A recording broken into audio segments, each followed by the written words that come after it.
been imprisoned there, to show the world what life was really like, to show the world who was really there.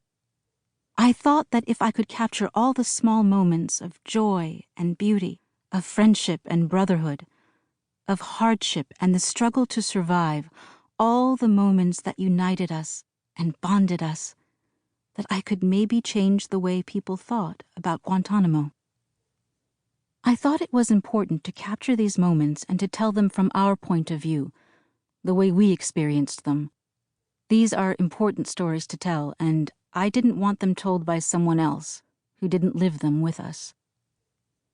In 2010, when I was transferred for the first time to communal living, I started writing those moments down. I talked to my brothers, and together we remembered what had happened to us.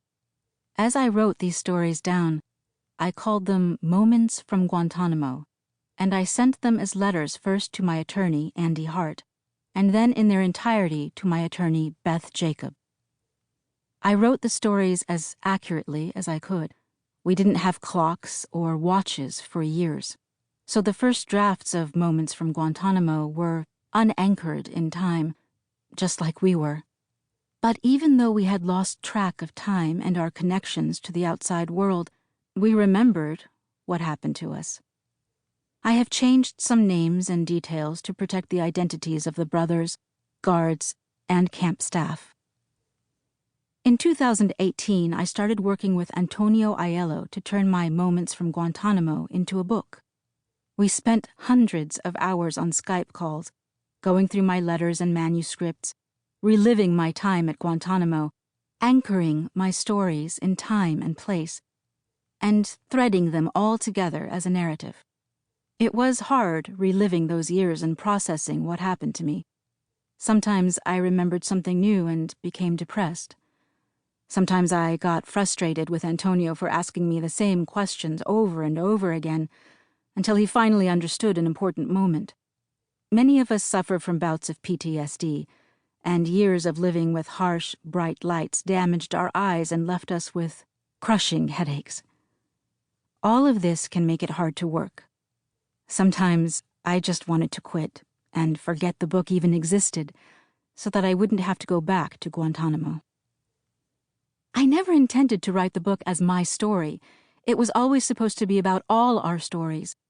It was supposed to be the story of Guantanamo. But I realized that by telling my story, I was able to tell the larger story of Guantanamo and the stories of all my brothers, so that the world would experience our Moments of Guantanamo together with us. Guantanamo still haunts me, and I still live every minute of my life with the stigma of being a Guantanamo detainee. I hope that by completing this book and sharing it with the world, I can begin to quiet those ghosts and chip away at the stigma. I hope that people begin to understand who we really are. I believe art and storytelling are how we take people on journeys into our souls. Please allow me to take you on a journey through Guantanamo. Buckle up and prepare yourself. I will be your guide, but don't worry, you won't have to wear the orange jumpsuit, shackles, or hood. You will be free every night to leave behind the fences and isolation cells and rejoin your life.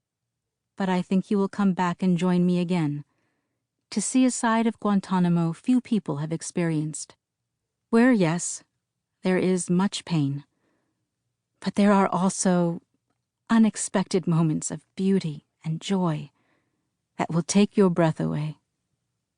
This is my Guantanamo. Part 1. Arrival.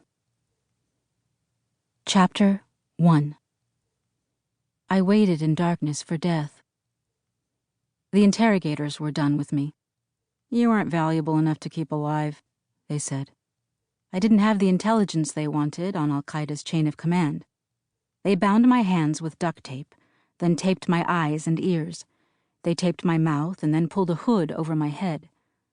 They dragged me outside into the cold and forced me to my knees. I hadn't seen the light of day in weeks, and I thought I would never see blue sky again.